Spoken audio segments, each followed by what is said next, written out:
right, this is lesson 49 on page 213. So now we're just gonna have a line graphed, and we're gonna have to come up with the equation of a line. And so this is the bottom right-hand graph.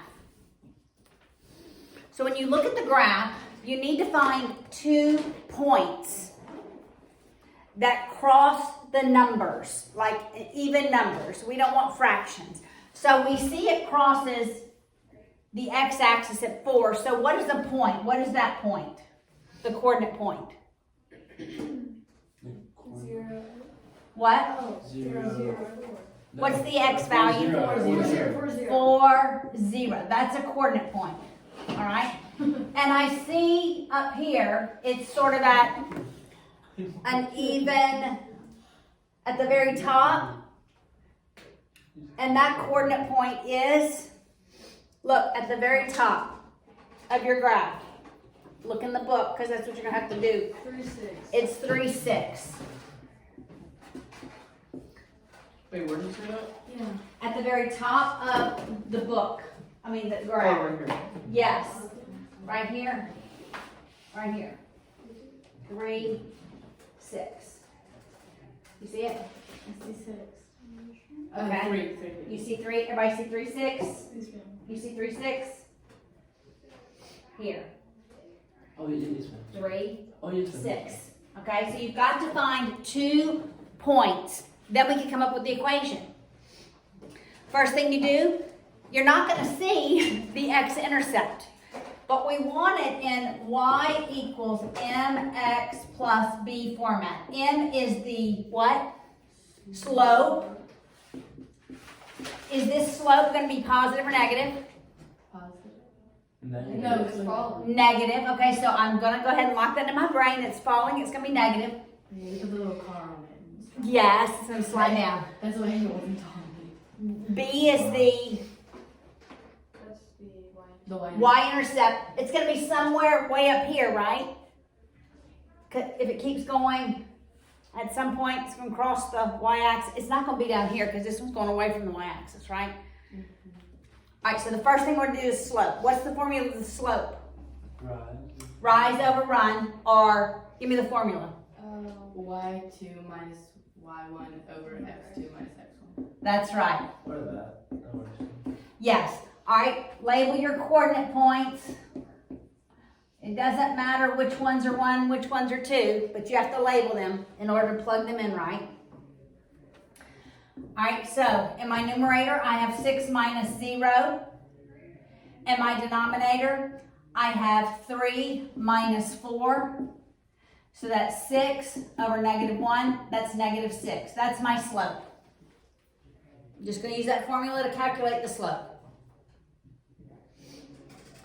Now I have to solve for b. But I have a point and I have the slope. So I'm using the point-slope form to come up with the equation. Remember, y minus y sub 1 is the slope times x minus x sub 1.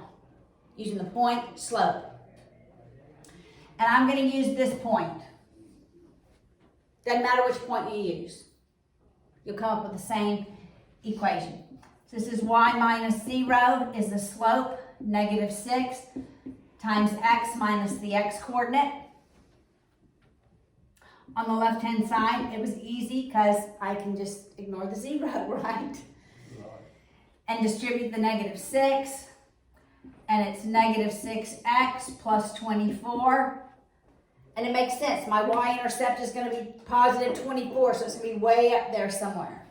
This is the solution. Oh, I thought we already learned this before. Yeah, we did. You have, except you've always been able to see the y-intercept. Yeah, we didn't have to find it. You didn't have to find it, right? All right. So the second part of this lesson is a geometry. We're going to do example B. Wait, is this not geometry? This is not geometry. This is algebra, actually. Graphing is an algebra concept and a calculus concept, which has a lot of geometry in it. One of them's still taking geometry right now, so like part You two- got this. No, Okay, it's- you got this. Because we've covered it here. Okay. We've covered it in this class. That's why I'm going to work the example problem. All right? This one. All right, so I'm going to erase this. Oh shoot. Wait, Miss Will, did you just tell us to work a problem? No. I'm going to work B I'm still taking my all together. Got it? We're going to do B all together. Find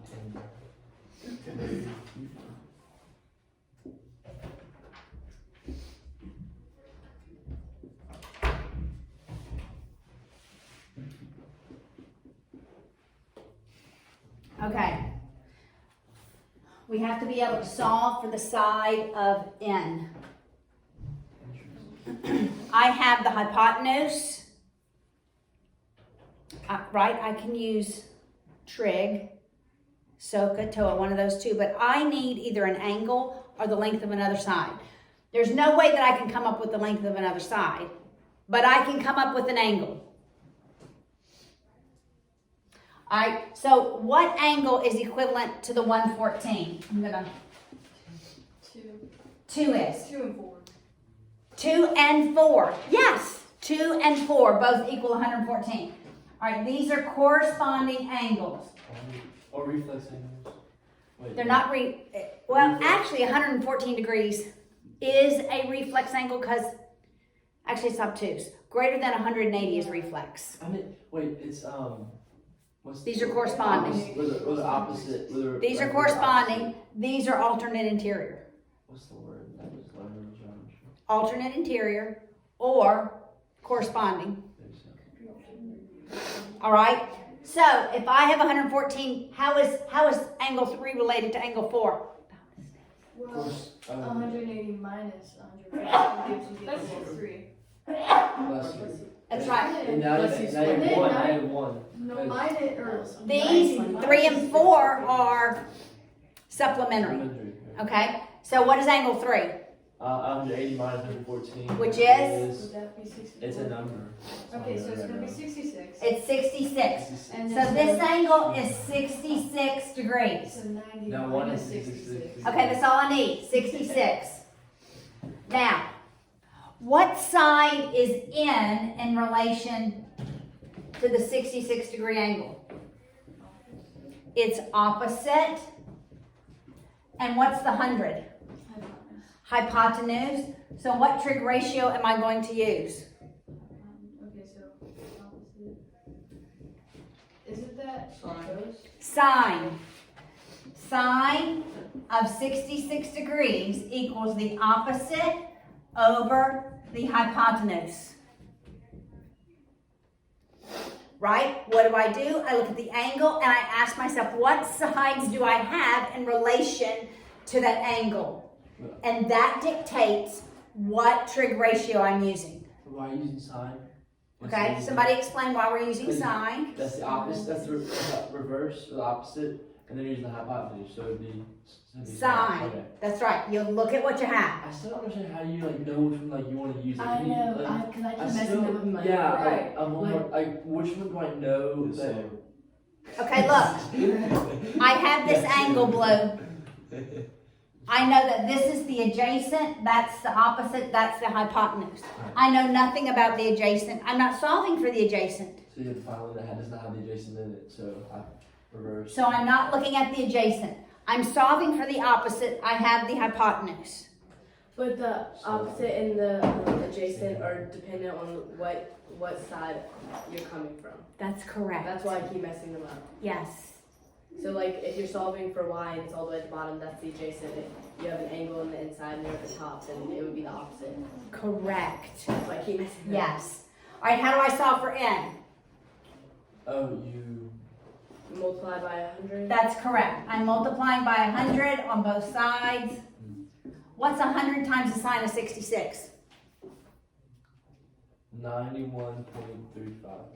So n is 91.35. Then I ask myself, does that make sense? Is it less than the hypotenuse? And it is. Yes. It is. Oh my god. I thought we were just